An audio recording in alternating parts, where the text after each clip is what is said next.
Morning, everyone. Welcome back to The Drive. As you all know, The Drive is a podcast that we do with Toronto Auto Brokers, where I'm a buyer at. We talk about what drives you, what motivates people. We entertain some awesome guests. We have phenomenal guests coming through here. We try to pick their brain and see, what drives them, what gets them going. Today, I have a very special guest.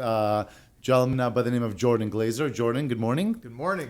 Thanks for having me. My pleasure. Thank you for taking time out of your busy day. Of course. We appreciate it. So, we give you a little bit of bits and pieces of what The Drive is about. I know you've watched some of our previous podcasts just to get an idea, get your feet wet a little bit. Yeah. So don't throw you into the shark tank. I got to know what I'm coming into. Yeah, exactly. So, if we could start with obviously welcoming you, and then a little bit of a short bio by yourself.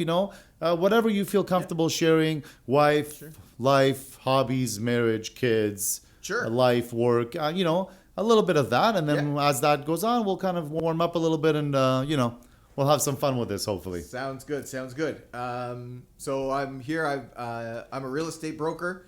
I've been selling real estate for 12, 13 years.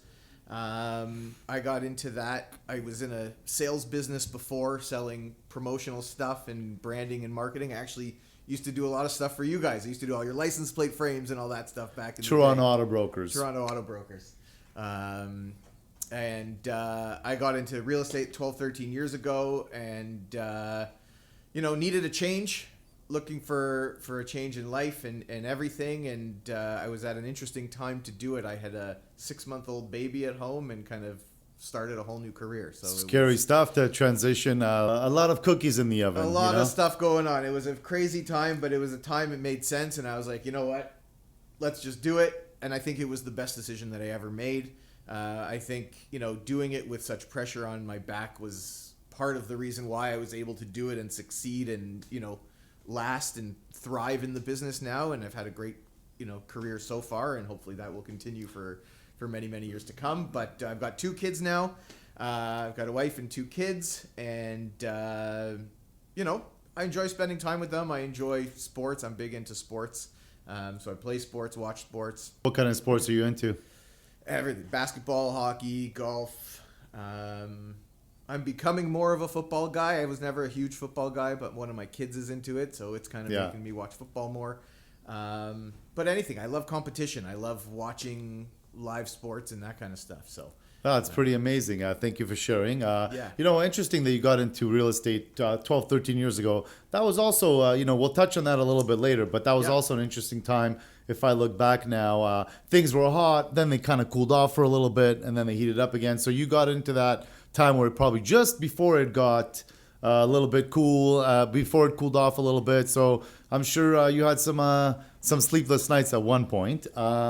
So when were you always kind of interested in real estate entrepreneurship? Because you mentioned you were in sales. Yeah. So it sounds like you've always kind of taken that kind of like entrepreneurial kind of hustle, grind, make your own kind of an energy. So can you tell us a little bit about that? Yeah, I've never been the kind of guy who wants to sit behind a desk all day and just work. Didn't work for me. I don't have the attention span to do it. I can't do it. So I was always drawn to sales for that reason, because you've got the ability to, whatever business you're in, whatever you're selling, whether it's cars or products or houses or whatever it is, every day is different. I can definitely relate to that. I couldn't sit behind a desk myself. Yeah. 15, 20 minutes, I'm bouncing off a wall. So exactly. So this way, this whole industry of sales or whatever it is gives you that flexibility and that ability to, create what you want to create and do what you want to do.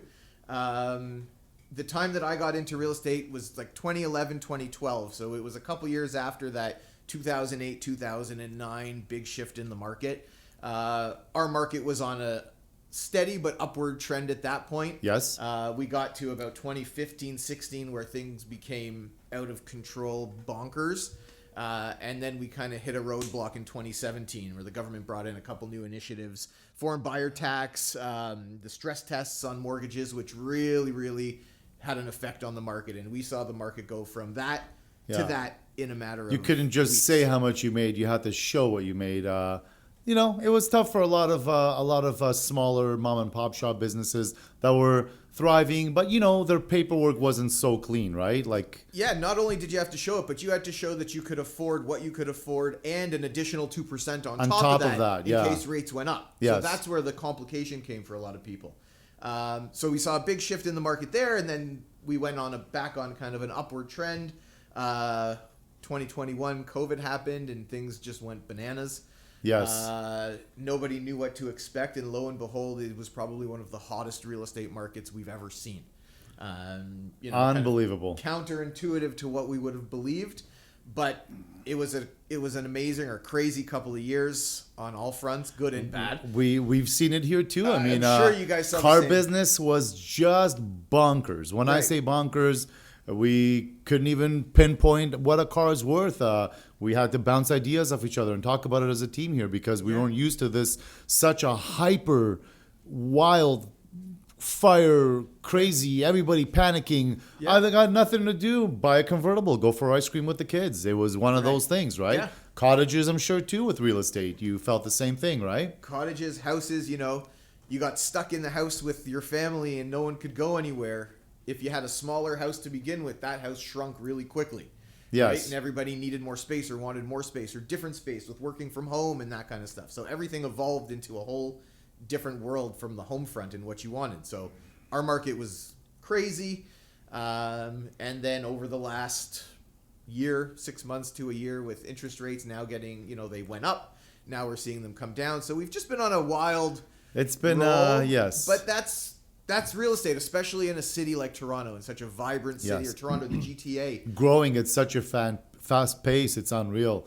So when did you feel that like that real estate was kind of like taking traction for you? I know you mentioned you got into it, and we touched a little bit that it was just not your typical times because the market was up, the market was down, things were transitioning. At what point did you realize, hey, you know what?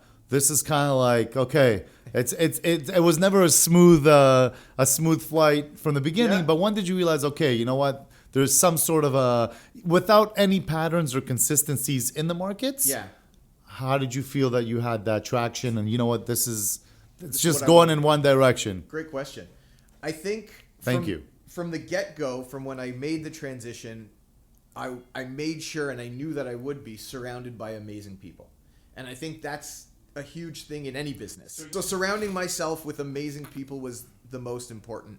My family's been in real estate for a long time, so I knew who I was with to begin with. Okay. And being with the right people and getting the right mentorship and being put on the right path right from the start, I knew that if I listened and did what I was told, Right. I would have no problems. And when I first started, to be honest with you, I thought I knew better than everybody and didn't listen and do what I was told like most people do. And sometimes, you gotta, you could reinvent the wheel a little bit, throw an extra something in there. Yeah. Take a little bit of what's inside of you and a little bit of what you can learn from people that have been through the ups and the downs of the real estate market. Yeah. I'm sure when you said family's been in there, it's been for a while. So yeah, absolutely. Yeah. So, you try to do your own thing and then you realize, shit, I just got to go and follow through and do what I'm told. And I basically, committed to following the process that I was given. And business started moving. It took a while. It took 4 or 5 months to start seeing results on the daily work that I would put in. But I knew that if I stayed true and was consistent to the process that I was told to follow and the tasks that I was told to do, everything would pay off in the end. So was there like a day where you woke up or you're driving in your car sitting in traffic or closed the deal and said, like the moment that you knew, you know what? I've been doing this for so many years. I've paid my dues. I've learned from my mistakes. Could I have done something different? When you just sometimes you lose a client or you lose the house. Hey, you're sitting in the car and you're like, wait, what could I have done differently? And I'm sure any good entrepreneur, any good successful salesperson, you can't win them all. And it's like asking yourself that question. What did I do wrong? What could I have done better?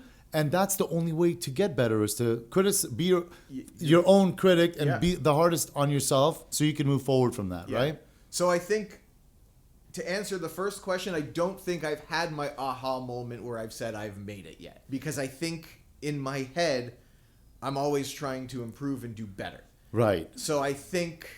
No, so you know what? And you know what? That's a very admirable answer, a very humble answer. Because you're always learning, you're always growing. It's just more that feeling of, you know what? I did this. I couldn't have done this 2 years ago. You know, like you've learned tricks, you've learned answers, you've learned rebuttals, you've learned how to calm people down and see it that it's just emotional for them because it's the biggest purchase of their life, like that kind of a thing. You know, so I'm just trying to give our listeners a little bit of you know that. You know? So I think the aha moment for that, or the moment where that really became true, because I think in sales and everything, a huge part of success is walking a line of being confident and showing that confidence without tipping over and getting into arrogance. Yes. Right? Yes. So when I started in the business and when I started selling real estate, I worked with a cousin of mine who we became business partners. We started a business together. And we worked together for 5 or 6 years. He'd been in the business for 10 or 15 before that. And I basically, you know, I put my ego aside and said, I'm just going to watch and listen and follow and learn as much as I can. Right. And I like to say, like, I got 5 years worth of experience in my first year because all I did was listen and watch and learn. And you have 2 ears in one mouth for a reason, right? Exactly. I should live by those rules. I don't, we but all I should. So I just did that, and then after 5 or 6 years, or I don't even remember how long it was, he transitioned out into doing something else, still in the business, and that kind of business all shifted onto me. And you can call it took over the business, or became the face of the business, whatever we want to call it. And it wasn't so much of me working with someone now, it was just me. Yes. Right? And so everything now is on me. There's no more help? There's help, but at the end of the day, I got the decisions to make. That's right. If I make a good one. When I meant no help, there's more pressure now. Yeah. You got to make the right decisions. Yeah. Stand by the good, stand by the bad, right? Fall on me, and the bad take ones fall on me. Take responsibility for the bad, You got to take right? ownership of that, right? So I think that was the time. And, for me, going into appointments with potential clients and potential sellers and going into negotiations with other agents on properties and things like that. Yes. Going into those with that confidence that I'm prepared and I've built up that experience over, whatever it's 5, 6, 7 years, that I can do that and know that I'm doing the best for my clients and I've got their best interest in mind and I know that I can get the job done. That's amazing. So I think that was the time when you kind of think, okay, yeah, this is kind of let's keep rolling. Yeah. But I think in order to grow and keep growing, you got to have that little bit of like, okay, I still got to work. I still got to get there. The most successful people in the world, the best of the best, have always had hardships. They've always went through ups and downs. Yeah. It's what you learn from those downs and those mistakes or just market changes and shifts. Teaches you a little bit about yourself. Totally. Teaches you a little bit, and that's what kind of separates, people from having that drive. Yeah. And that's what this podcast is about. Yeah. Is what drives you, to achieve that level of success, to kind of, get into that, you know. I wanted to ask, so same topic, but kind of, a little bit taking that. So the real estate market right now, when I say it's all over the place, I'm not going to lie. I talk, I look on MLS, even TikTok has feeds and Instagram, and there's just so much chatter, so much buzz, so much talk. Yeah. Everybody knows everything. Everybody's got the crystal ball. And you know what? I'm not in real estate, but I love real estate. Yeah. And I don't think there is the right or wrong answer. So without putting any pressure on you, I mean, because we have 1 billion listeners, what's your, okay, I guess there's a few layers to this question. Yeah. So let me take a deep breath, take a step back. What's your opinion, for example, on real estate as a whole, with interest rates now coming down and knowing that interest rates are coming down even more? Yeah. So where does that put the market today as a whole? Not just condo buyers or home buyers. Where does that kind of put the market for you, or for maybe for Remax, or maybe just for Jordan? Yep. You know. Yep. I'd like to know your opinion on that one. So I'll start by saying Remax real estate Yes. is extremely geographical. And what I mean by that is that we get reports every month from Toronto Real Estate Board Right. of what the average sale prices are and how many transactions there are and all of this data that we have, which the news then takes and puts their spin on it and puts it out to the public however they want There's to do it. pockets in Toronto, and there's a lot of them. Our real estate market is so area and neighborhood specific that to talk on averages and Toronto. the whole, it skews the message, which is why I think what we all hear in the news is not necessarily indicative of what's actually happening in the market or in any given market right now. So I think if we want to look at it from the top and on an average, I think our market right now, we've been through a little bit of a roller coaster this year. You know, rates closing out last year into this year were at a high that we've seen in the last 15, 20 years, which for the generation of people that are getting into the market now and the demographics of people, to hear about a 6 or 7% mortgage rate is like, oh my God, I can't buy anything right now. What am I even imagining? Money isn't free at the moment. Right. That's for sure. Talk to somebody who has owned property for 40 years.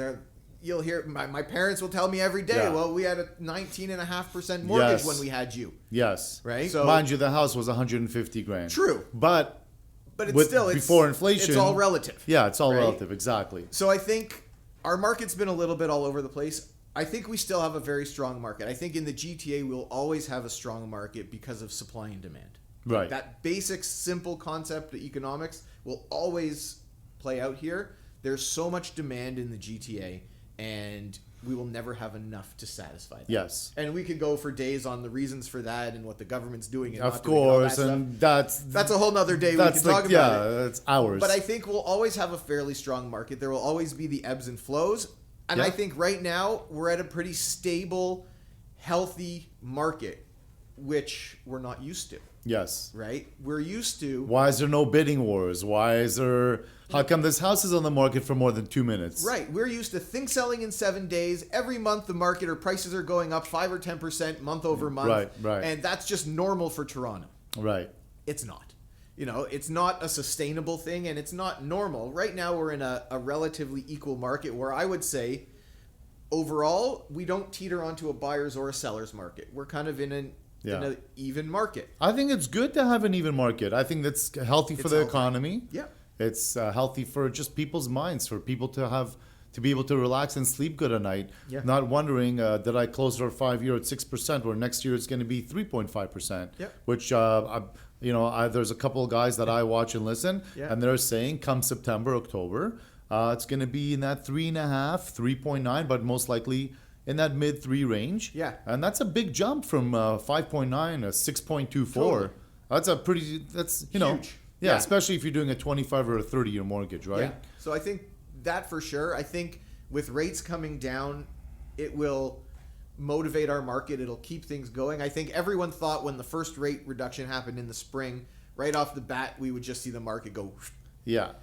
It didn't happen. Yeah. It hasn't happened on any of the rate announcements we've had. It was too all over the place for 0.5% to make people start throwing money at brick and, at homes and condos and stuff, right? Yeah, I think what it does is it's just slowly giving buyers a little bit more confidence. It's giving people a little bit more motivation to say, okay, now I'll buy because I see we're headed in the right direction. Yes.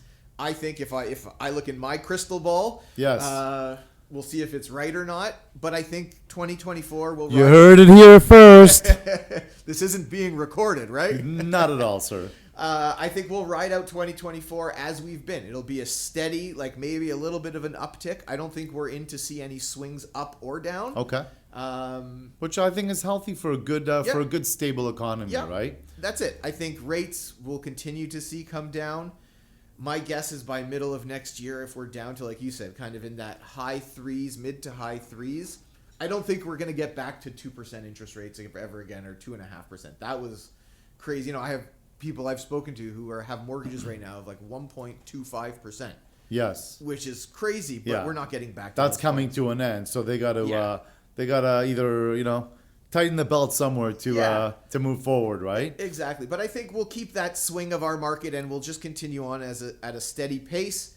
into next year, we'll see, how things phase out. But I think we'll just continue at a pretty healthy kind of appreciation.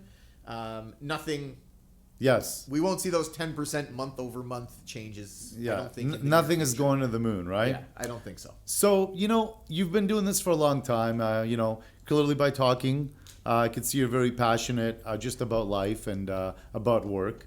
Was there any, or what was like one piece of advice you've received at one time of your life that just stuck with you during your real estate career, that you heard from, an experienced agent, or maybe, a receptionist, or just, words of wisdom that you heard during your career in real estate that you could maybe share with us, our listeners can maybe benefit from, give us some, feed us some information here, So I think a couple of things that I try to keep in mind every day and that keep me going forward is I try to block out the noise. So by noise, I try to yes, we all have social media and we all have these things that we sit on all day long, but I try to avoid it as much as possible.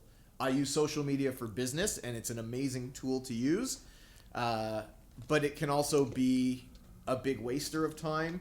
And I find there's so much online that we look at as real and it's not. Yes. So it can paint a picture. It becomes a reality because you're so drawn into it. You're living with it. Yeah, it sometimes paints a picture that you're like, oh, why aren't I doing this that way? Or why is that happening to those people and not me? And I'm like, well, hold on a second. Yes. Not everything we see on could be Instagram beneficial. is real. It could be beneficial to some people, certain information, Yeah. but also it could be the worst advice, or could be poison to your mentality or to the way you approach your dream, your drive, right? Yeah. So I try to limit that and try to focus on what I'm doing. And the one kind of thing that was told to me at the beginning that I've tried to stay true to and keep going always is just being consistent. Having the little tasks, nothing is going to happen overnight. I'm not going to become a millionaire or a billionaire overnight. Yeah. Everything is going to take little pieces. Don't forget me when you do, please. This is the next level of your career. You got it. Just a little bit better every day. That's and if amazing. you can be consistent and get a little bit better every day, over time, all of those little things add up, right? That's it's like amazing. that compound interest kind of mentality, right? You just need a little bit more on top of the other every day and build yourself up a little bit every day. So, let's kind of again, shift to another area. I always want to know, I think our listeners would like to know, there's always that saying work-life balance, right? Yeah. So how important is it to you, or even, when you look around you, your peers, from work, your colleagues, how important is it to be able to separate the quality of life between work, family? First of all, how important is it to you? Because it sounds like, you're a passionate guy. Yeah. How important is it to you? How important is it to actually, separate it? And some people, might be important, but they don't know how to do it. So maybe even touch on that if you'd like. Yep. So I work a lot. Okay. But COVID made me wake up a little bit and realize a few things that have changed the way that I think about work life, or home time and work time, and what I do and what I don't do and where I spend my time. My kids are getting older and doing stuff, and we have sports and we have activities and we have stuff to do. And more after that COVID period, I realized how important it is to be spending quality time with them. Right. Now, in my world, business doesn't work from 9 to 5. No, a client calls you at 9 o'clock. You're on the phone at 9 o'clock. And there's got to be a give and take.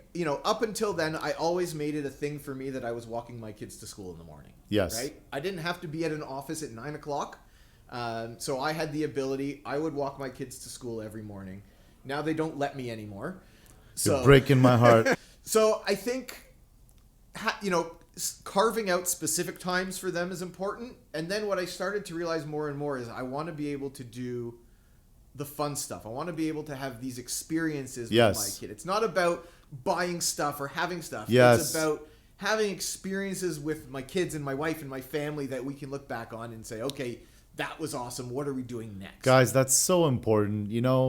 It's too easy to get away. Everybody's got their, like you said, their devices, and now the kids are getting older. Yeah. They're 11 years old. They want to be with their friends more. They, it's not as cool to be with mom and dad. You know. So it's I've never been a huge traveler. Like when I grew up, I never went to Europe. I never backpacked or did it. It never interested me. Now traveling has become more important to me because we can do these fun things together. And they're there. Yeah. Their world is left behind. Right. They don't have a choice. Right. They kind of you guys kind of have to spend time together, which is really nice. Yeah. So that is part of what drives me now, is to say, okay, I have to be able to have the time to go and do these things, and I also have to be able to have the money to go and do these things. Yes. So that pushes me and drives me for that. What I also realized during COVID and things like that, when we were kind of we were selling houses, but it was different. We weren't doing open houses. The face-to-face stuff was different. And I looked at it and I said, for 2 years or 3 years or whatever it was that we weren't allowed to have open houses, I still sold them a lot of houses. Yes. So is spending 3 hours a day or 4 hours a day on a Saturday and Sunday the best way I'm spending my time? Got it. And I changed the way I thought a little bit. And yes, I still do open houses. I did 2 last week. I'm doing another one this weekend. The best of the best of the best. Stay humble. They knock on doors. They do open houses. But I do it when it has to be done and have other ways to do things so that if I need to be with my family or want to be with my family on the weekends, I have that ability. Yes. Right? The same way as people are now working from home, people have more flexibility in their schedule. So if someone wants to meet with me to sell their house or do whatever, can we meet during the day? Yes. You're available. Why don't we meet during the day instead of meeting at 8 o'clock at night, right. which, the typical real estate agent says, well, I'm never home evenings and weekends. Yeah. Well, I've changed that for myself. It's a mindset. And you know what's 100%. funny? It is a mindset. I do work with a lot of people on a daily basis. And you know what? I've learned even from my clients when I'm like, come meet me in the afternoon. They're calmer. They make faster, easier decisions. In the evening, they're tired. They're also they're preoccupied with, is my son still am I going to make it to piano class? Am I going to get to dance in time? I really, you know what? I can so connect with that. That's amazing. So work-life balance, for a lot of people, it might not be easy, but you can somehow create it. And even if you've been doing something for 20 years, that doesn't mean you can't change it tomorrow. Yeah. And that's work in progress on its own, right? I think work-life balance is something that you can create. Yeah. So Jordan, let me ask you a question, okay? Yeah. Like, what's next for you? Are you just, not, I shouldn't say autopilot because it's not like that. Yeah. But, are there any big projects coming your way? Is there something that you're working on? Or what's next for you? Is there a different area in real estate that you want to, dip your feet into, like a commercial? Or, what's next for Mr. Jordan Glaser? Oh, good question.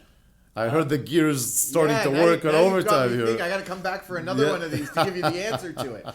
I think continuing, I found myself on a good path right now where I'm happy. Like we spoke, I have my time management. I've got my home time. I've got my work. I've got that focus. You got passion, sports, kids, work. You figured that out. I think it's a matter of just continuing to grow. I don't know exactly what that looks like yet. There's always, different avenues that I think about and look at. I don't know exactly which one it'll be yet. So I think it's a matter of, from my business side, continuing to grow and improve, day over day, year over year. Yeah. And see where it takes me. There's tons of opportunities in this business and in this world and in Toronto especially. Yeah, sometimes you're comfortable where you're at. You like where things are going. It's going in the right direction. Yeah. And, doors open as you go, right? There's different tunnels, different pathways, different little lights. And, the curiosity gets you there, right? Every day we meet somebody new and who knows where that opportunity comes. But just continuing to focus on growing my business and, giving the best to my clients, right? Like, I'm a big believer of giving the best experience that I can for people, which is why I want them to work with me and why I want them to tell other people to work with me. Of course. The podcast is called The Drive. It's represented by Toronto Auto Brokers. I am the host. I'm a buyer at Toronto Auto Brokers. Our goal with this is to obviously, reach out, get our name out there. Social media is a big thing right now. Totally. And, we want to get the younger generation, not just young, anybody young at heart when it comes to business, whether you're 50, 60, just starting, 20, 15, I don't know. My nephew and his friend, they're 17. They started a window cleaning business this summer. They're still knocking on doors, guys. It's September. They're working on weekends. They work out. They go to the gym. They clean. They wash windows, you know? So what's like one, like, you know, what's one piece of advice if you can give our listeners, anybody that wants to, you know, start something or, you know, lost that spark or, you know, just needs that bit of motivation, one piece of advice that Jordan Glaser from Remax, you know, a family man, a good guy, as you all can see, what's like, give us like, you know, think about it for a second. We want to extract like a good grape from you, a good berry, a good piece of, you know, I want something yummy and something amazing that our listeners can take home with them, go to sleep tonight and wake up tomorrow and say, you know what? I'm going to make something happen. Yeah. I think there's two parts to it, I would say. The first, like I said off the part of it, was surround yourself with amazing people. Be around the people that you want to get to, like you want to achieve where they are, or you can learn from and pull from and that they're willing to share with you. Yes. I think is the first thing, is experience you can get from other people will leapfrog you over the rest of the, whether it's competition or just that. It's kind of like that old saying, show me who your friends are, I'll show you where we'll be in 5-10 years. Exactly, right? Okay. So surround yourself with the best possible people that you can. All right. And just commit to doing something and be consistent. Nothing will, and I say it to my kids all the time, and one of my sons is like super into business and money and he's already comes to me every day with different business ideas. He was making cold calls the other week for a business idea he had. Like, he's so into That's amazing. That's amazing. And he makes calls, and then, you know, he gets off the phone. He's like, okay, so now what? Like, where's my money? And he said, It doesn't happen. Yeah. Nothing. What's your son's name? Lucas. I think Lucas called me last week trying to sell me windows. Maybe. But nothing's going to happen overnight. So commit to doing something consistently and don't just kind of look for the shiny Hard object, work pays off. And guys, hard work doesn't always pay off. But if you consistently work hard, eventually it should pay off. Consistency will overcome any obstacles. Yeah, I would say so. So look at me. So, a couple of things here we do at the podcast at the end. Okay. Yeah. I'm pretty sure I know where this is going with you. Okay. But we have a little segment at the end. It's my favorite part. Okay. It's called your claim to fame or your claim to shame. Okay. So basically, you know, we have two different options. You pick up a golf ball and a golf club, and you do a little putt over there. Okay.